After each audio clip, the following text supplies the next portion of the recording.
Students, in this chapter Kings and Chronicle, we have covered following topics.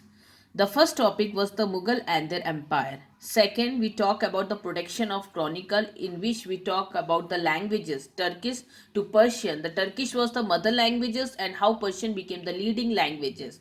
Then we saw the making of manuscript, from paper making to binding the set of volumes.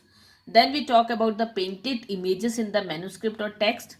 So here we will talk about two important chronicle. One is the Akbarnama and another one is the Bashanama. So when we talk about Akbarnama, the author of Akbarnama was Abul Fazl, who grew up in Agra in the Mughal capital. So he was widely read in and have knowledge of. You can see he was a scholar of different languages. You can see Arabia, Persian, Greek philosophy and Sufism. So moreover, he was a forceful debater. He could express his view openly and his opinion in a strong, emphatic and in a confident way. And he was an independent thinker who consistently opposed the view of the observative orthodox.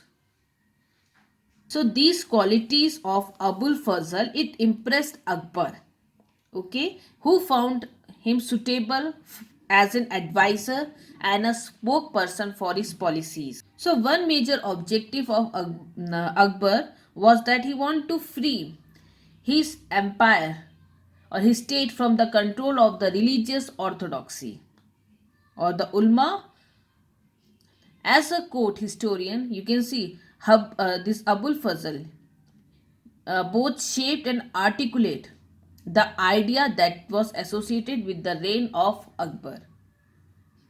So when we talk about Akbarnama, you can see it took 13 years and many times it took complete this Akbarnama, and many times it was revised or amended by Abul Fazl. So when we talk about the chronicle, it is based on a range of sources including, you can see, Wakai, that is actual records of event, the official document and oral testimonies here, that evidence given by a knowledgeable person. And Akbarnama, it is divided into 3 books, of which first 2 are chronicles and the third is Aine Akbari. So it began in 1589, okay, started work on Akbarnama, where you can see this first volume, it contained the history of mankind from Adam to one celestial cycle of Akbar life or divine life of Akbar. Then second volume, you can see it closes in the 46 reign, okay, reign year of Akbar. So it covered the history up to 1601, and the next year Abul Fazl fell victim to a conspiracy that was plotted by Prince Salim and was murdered by his associate Bir Singh Bundela.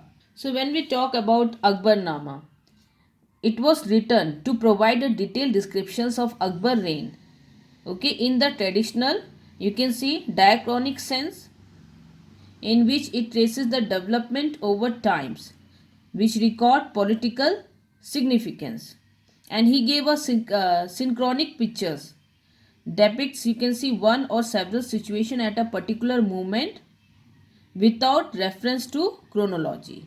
So here he depict, he take the context, the geography, the social, administrative and cultural aspects of Mughal empire. So he traces political significance over a period of time, whereas you can see he take events of a particular time and cover the social, geography, administrative and cultural aspect. And in Aine Akbari, you can see the Mughal Empire is presented as having a diverse population consisting of Hindu, Jaina, Buddhist and Muslim, and a composite culture. So Abul Fazl wrote in a language that was ornate with complicated words and phrases in attempt to it sound skillful, and which was attached importance to dictions, right word at right time, and use rhythm at the text were often, you can see, read aloud. So the Indo-Persian style was patronized at court, and there were a large numbers of writers who want to write like Abul Fazl. So here come a disciple of Abul Fazl, Abdul Hamid Lahori. Okay, he is known as the author of Basha Nama. So Emperor Shah Jahan, after hearing his talent, he appointed him to write a history of his reign on the model of Akbar Nama.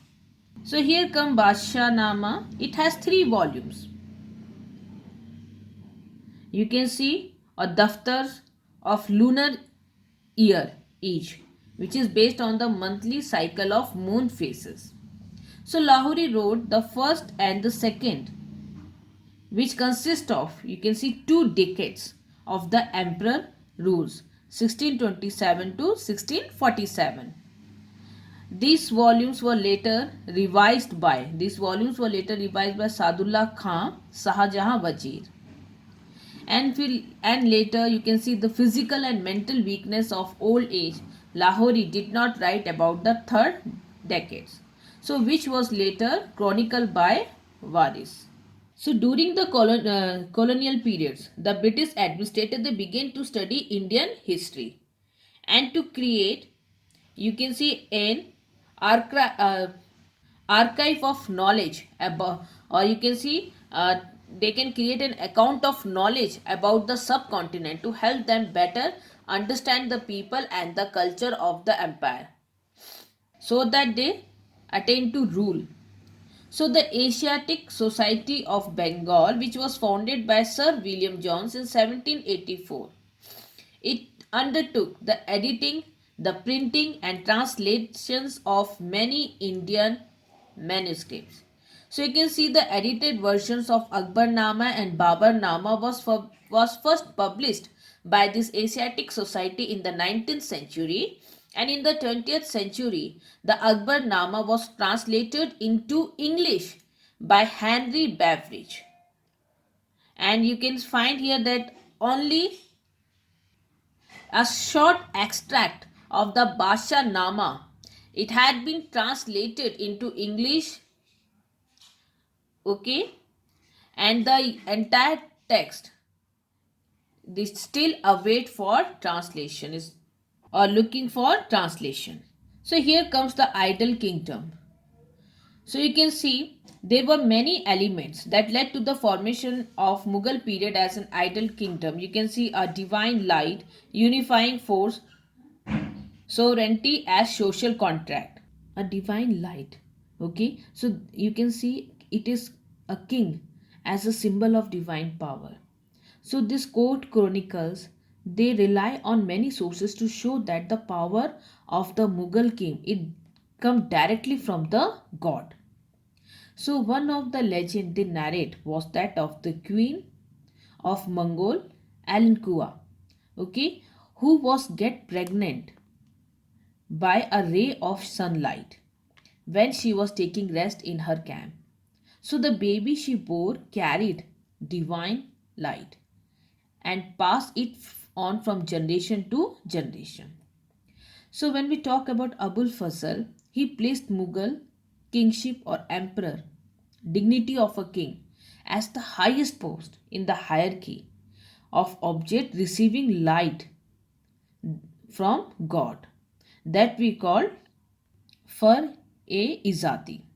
So here you can see they are receiving this light from God, that we call Far-e-Izadi, and he was inspired by famous Iranian Sufi Sihabuddin Soharwardi, who first developed this idea. So according to this idea, there was a hierarchy in which divine light was transmitted to king, who then became the source of spiritual guidance for his subject. Even you can see painting that go with the narratives of the chronicle. They transmitted this idea in a way that left a lasting impression on the mind of viewer. So Mughal artists from the 17th century, okay, they onward they begin to portray emperor, the halo. You can see a circle of light around or above the head of a holy person, which they saw which you can saw on European and Indian gods, painting halo to symbolize the light of God. So a unifying force. So Sulh-e-Kul was the source of unifying force to unite them together. So here you can see Mughal Chronicle. They present the empire which consists of different ethics and religious community. You can see here Hindu, Muslim, Jain, Zoroastrians. The emperor, he stood above all these religious and ethnic groups, okay, and mediated among them to keep peace and stability. So Abul Fazl, he described the idol of Sulhekul. Okay, Sulhekul in Arabic term meaning peace with all, or universal or absolute peace, which is drawn from the mystic, or you can see from the Sufi mystic principles. So when we talk about it is the Sulhekul, it's the keystone or the basis of enlightened rule. In Sulhekul, all the religion, okay, and the school of thought, they had the freedom to express themselves, but on the condition that they did not undermine or damage the authority of the state or fight among themselves. So the idol of Sulhekul was implemented through state policies. Here you can see implemented through state policies. The nobilities you can see under Mughal, they were composite or mixture. You can see consisting of Iranian, Turanis, Turan, Afghans, Rajputs, Deccanis. Okay, all of whom were given positions and award purely on the basis of their service and loyalty towards the king. You can see Akbar, he abolished the tax on pilgrimage in 1563 and jizya in 1564, as the two were the based on religious discriminations. So instruction was sent to officers to the empire to follow the rules and regulation of Sulaykul in administration also. So all the Mughal emperors, they gave grant to support the building and maintenance of place of worship even when the temple were destroyed during war. Grants were later issued for their repair. So as we know from the reign of the later, the jizya was reimposed, okay, on non-Muslim subject by Shah Jahan and Aurangzeb. Now we come to the third important features uh, of an idol kingdoms. Here you can see sovereignty as social contract. So you can see the ruler who possessed supreme power or ultimate power. They were intended to safeguard the individual from any kind of repressions by a sovereign. So Abul Fazl, he defined sovereignty as a social contract where the emperor, he protect the four essence, okay, the life, jan, property, mal, honor, namas, and faith, deen, and in return he demand obedience and share of resources. So only you can see first sovereign were thought to be able to honor the contract with power and divine guidance. So here you can see a number of symbols. They were created by a painter for visual representations of the idea of justice, which came to stand for the highest virtue or goodness of the Mughal monarchy.